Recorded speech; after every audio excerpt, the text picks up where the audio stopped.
अस्सलाम वालेकुम वरहमतुल्लाहि वबरकातुहू। My dear brothers and sisters, मैं जल्दी से आपको एक बड़ा ही अहम पैगाम देना चाहता हूँ, और वो ये कि अल्हम्दुलिल्लाह रमज़ान का आखिरी अशरा जो है वो आ पहुँचा है। और इसका मतलब ये है कि इन्हीं 10 रातों में हमें लैलतुल क़द्र की रात जो है वो इंशाअल्लाह रहमान नसीब हो जाएगी। उसके लिए मैंने और आपने क्या करना है, आइए मैं आपको 10 पॉइंट्स के अंदर अंदर ये बात समझा देता हूँ कि हमें इस अशरे में क्या करना चाहिए। सबसे पहली बात तो ये कि आप और आपके घर वाले अपने आप को मेंटली, फिजिकली, स्पिरिचुअली तैयार कर लें कि बस इन 10 रातों में हमने खूब मेहनत करनी है। जैसे कि नबी करीम सल्लल्लाहु अलैहि वसल्लम अपनी जो वेस्ट बेल्ट है उसको टाइट कर लेते थे इस आखिरी अशरे के अंदर, और खुद भी जागते थे, अपने घर वालों को भी जगाते थे और रातों को दिन जैसा बना देते थे। यानी पूरी पूरी रात जो है वो अल्लाह ताला की इबादत होती, अल्लाह को याद किया जाता, दुआएं की जाती। तो हमने भी इंशाल्लाह बिल्कुल इसी तरह से करना है कि अपनी रातों को बिल्कुल जगा देना है।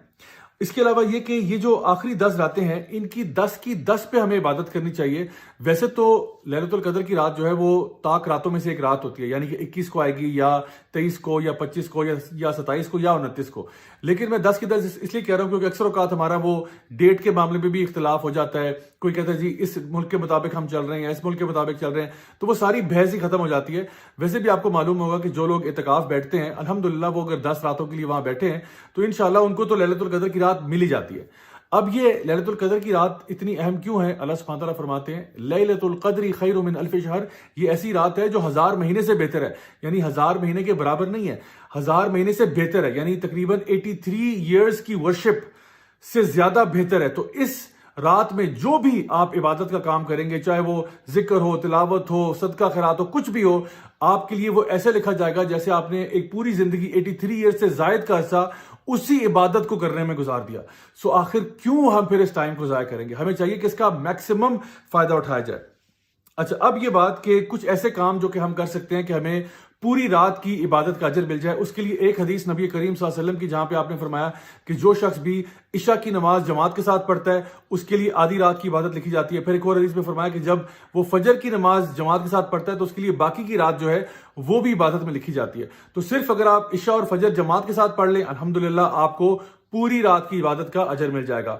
एक और हदीस में आप सल्लल्लाहु अलैहि वसल्लम ने बात इरशाद फरमाई कि जो शख्स भी इमाम के साथ क़यामुल लैल करता है, यानी कि तरावी की नमाज पढ़ता है, इमाम के साथ शुरू करता है, इमाम के साथ खत्म करता है, उसके लिए भी पूरी की पूरी रात इबादत में लिखी जाती है। और एक और हदीस जहां पे आपने फरमाया कि जो शख्स रात के क़यामुल लैल के अंदर 100 आयात या उससे जायद की तिलावत करता है तो उसके लिए भी पूरी रात इबादत की लिखी जाती है। तो आप अगर ये 3 काम सिर्फ कर लें, चाहे मर्द हज़रात तो ऑब्वियसली वो मसाजिद में करें, खवातीन वो अगर घर में करना चाहें, तो उसका फायदा ये होगा कि आपको सिर्फ ये 3 काम करके आपको 3 दफा पूरी वो रात आपकी इबादत में लिखी जाएगी। अल्लाह अकबर! कितने बड़े यानी हमारे लिए अजर का मौका है अगर हम इसको अडॉप्ट करना चाहें तो। फिर एक और चीज ये कि जितना आप सदका कर सकते हैं आप वो करें। कोशिश करें कि जिस तरह थोड़ा थोड़ा भी अगर रोज का आप निकालना चाहें आप निकाल सकते हैं। तो किसी दिन का भी अगर इंशाअल्लाह रहमान उसमें लैलतुल क़द्र की रात हुई तो वो आपके लिए बहुत बड़े अजर का बायस होगी। वैसे भी नबी करीम सल्लल्लाहु अलैहि वसल्लम जो है वो एक तेज हवा के झोंके की तरह इन आखिरी अशरे के अंदर अल्लाह की राह में खूब सदका खैरात करते। उसके अलावा कुरान मजीद को पढ़ना, या फिर इसके साथ साथ आप कोई लेक्चर्स भी अटेंड कर सकते हैं जहां पे कुरान और हदीस की तालीम दी जा रही हो, तो उनको पढ़ना, सीखना, समझना।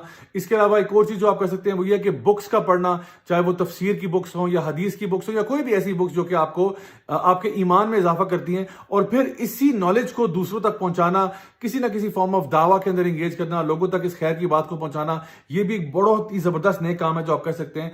And last but not least, अल्लाह ताला से दुआ करना, खास तौर पर वो दुआ जो कि नबी करीम सल्लल्लाहु अलैहि वसल्लम ने सईदा आयशा को सिखाई, अल्लाहुम्मा इन्नका अफ़ून तुहिब्बुल अफ़्वा फ़अफ़ु अन्नी, कि ए अल्लाह तू माफ करने वाला है, तुझे माफ करना पसंद है, या अल्लाह मुझे माफ कर दे। और ये ऐसी माफी है my dear brothers and sisters कि जो हमारे गुनाहों को धो के रखते, यानी ऐसे गुनाह के आप समझें कि आप क़यामत के दिन अल्लाह सुब्हानहू तआला के सामने खड़े होते हैं और आपको ये कहा जाता है कि आप जन्नत में दाखिल हो जाएं, यानी आपके गुनाहों को बस मिटा दिया जाता है। कि हम सब यही नहीं चाहते कि अल्लाह ताला हमारे गुनाहों का तज़किरा भी ना करे, बस हमें बगैर हिसाब के जन्नत में भेज दे। तो इंशाल्लाह ये दुआ जो है ये कसरत से मांगे, अल्लाहुम्मा इन्नका अफ़ून तुहिब्बुल अफ़्वा फ़अफ़ु अन्नी। इंशाल्लाह मैं दुआ करता हूँ कि अल्लाह ताला हम सब से हमारी तमाम इबादत कबूल फरमाए और हम सब से राजी हो जाए, हमें दुनिया में भी खैर अता फरमाए और आखिरत में जन्नतुल फ़िरदौस में मिलना नसीब फरमाए। वस्सलामु अलैकुम वरहमतुल्लाहि वबरकातुहू।